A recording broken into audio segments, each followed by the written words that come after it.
ஜீவகாருண்ய ஒழுக்கமே கடவுள் வழிபாடு என்று அழுத்தம் திருத்தமாக கூறுகிறார்.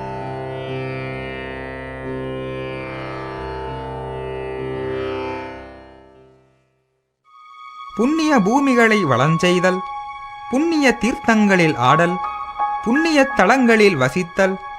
புண்ணிய மூர்த்திகளை தரிசித்தல், தோத்திரஞ்செய்தல், ஜபஞ்செய்தல், பூசை செய்தல் முதலிய சரியை கிரியைகளை செய்கின்ற விரதிகளும் பக்தர்களும் இருடிகளும்